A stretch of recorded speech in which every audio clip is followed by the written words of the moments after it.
Kevin Costner wants Americans to care about the national parks.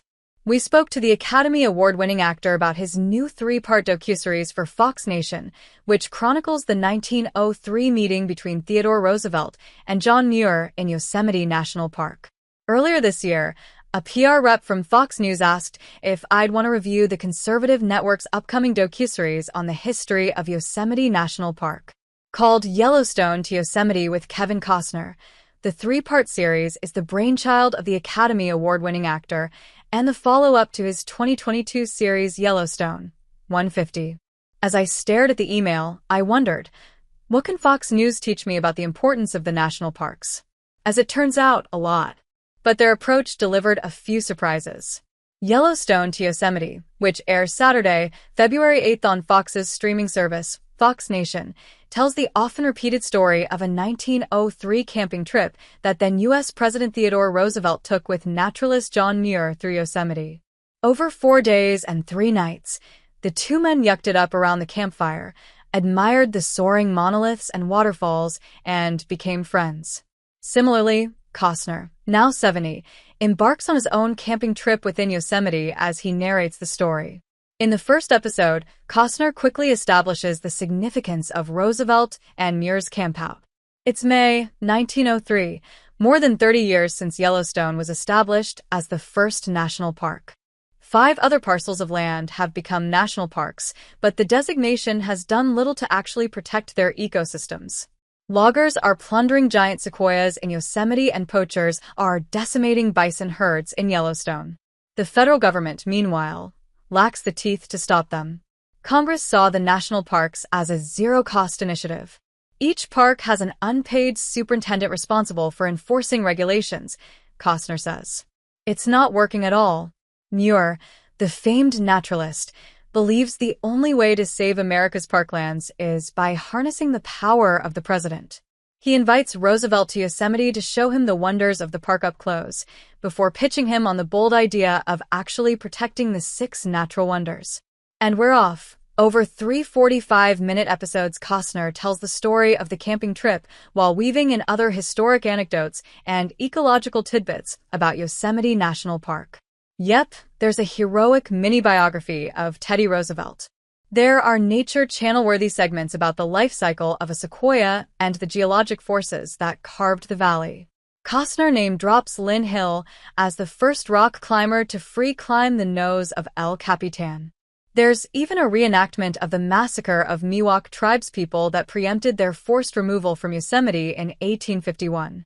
But as the docuseries unfolds, Costner also performs some rhetorical jujitsu that muddies the current political divide around a few topics. He frames the conservation movement as inherently patriotic and funding the national parks as part of our American heritage. He presents the corporate interests of industry as evil and the seizing of land from tribes as cruel. He even tells the viewer that the reintroduction of gray wolves, a wedge issue in many Western states, is something that Roosevelt, a Republican icon, would have supported. Costner presents these perspectives with a sincere tone that lacks any hint of cynicism or moral superiority. After praising John Muir for advocating on behalf of Yosemite's trees and rivers, Costner lays down in his sleeping bag as the temperature plummets. God, I love this country, he says. Everything about it. Even the cold. Costner's melding of these concepts, patriotism, conservation, American heritage, and honoring indigenous tribes, helps him sell a contemporary vision to his audience.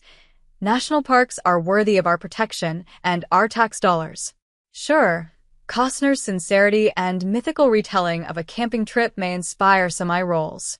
Still, I couldn't help but admire his approach.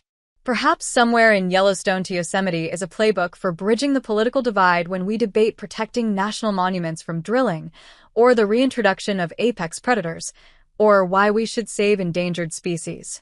I don't watch Fox News, but my parents do, and I firmly believe that they would love Yellowstone to Yosemite, even though it's essentially a 3-hour pitch for the environmental movement.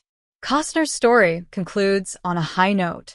Roosevelt is inspired by Muir, and after he's reelected, he signs the Antiquities Act of 1906, which grants him the power to protect federal lands. He sends the U.S. military to defend the national parks, and he establishes a series of national monuments to honor the legacies of indigenous tribes. I recently asked Costner about the balancing act in Yellowstone to Yosemite and whether it was challenging to blend so many disparate socio-political themes in an hour-and-a-half program. He brushed the question aside with a laugh. You can read my interview below. Why Kevin Costner wanted to tell the story of Yosemite National Park. Outside. Why did you want to tell this story in 2025? Costner. I was not waiting for the right year to tell this story. I recently did the film Horizon, and I thought of it back in 1988. With Yellowstone 150, I realized that we just don't know our history and the intricacies of the routes we drive and the mountains we look at. With Yosemite, we all think we know the park. But I knew there was a story to tell about Roosevelt and Muir. In this 30-year span after the creation of Yellowstone, there was nobody who could actually protect the parks. Nobody took into account that it would take manpower and a governmental body to actually protect them. I like these parts of history that seem obvious, but aren't. And this story had plenty of these elements, so I had a sense that I wanted to share it. I wanted to start with the Native Americans. Even if we're going to highlight Roosevelt and Muir, it was important for me to go that distance and to talk about original inhabitants. I wanted to tell viewers just how tragic things were for them. They're always in our history, and we somehow forget them. They are a part of Yosemite as much as any story we tell. But I also wanted to show how these two men of like minds each had a level of poetry in them that helped them understand that saving the parks was the right thing. I wanted to tell this story without beating people on the head. I wanted to educate them. Your story navigates more than a few political topics that are still debated today, such as funding the NPS, reintroducing apex predators, and the constant tug-of-war between protecting federal lands and opening them to drilling or logging. How did you navigate these without seeming partisan? I don't care where the chips fall, and I'm honestly not that careful. I'm not looking to present a side here. I'm just looking to tell the story of who is doing what, who is saying what, and what actually happened. This project isn't catered to any crowd. It had to get above my bar in terms of its intellectual literature. And I felt like we told the version of the story that I set out to tell. I don't talk down to my audience or around them. I honestly don't see the world as being dangerous when I'm telling historical truth. You have to tell the story with all of its warts. Other people might be worried about what I'm going to say, but I didn't ever worry about it.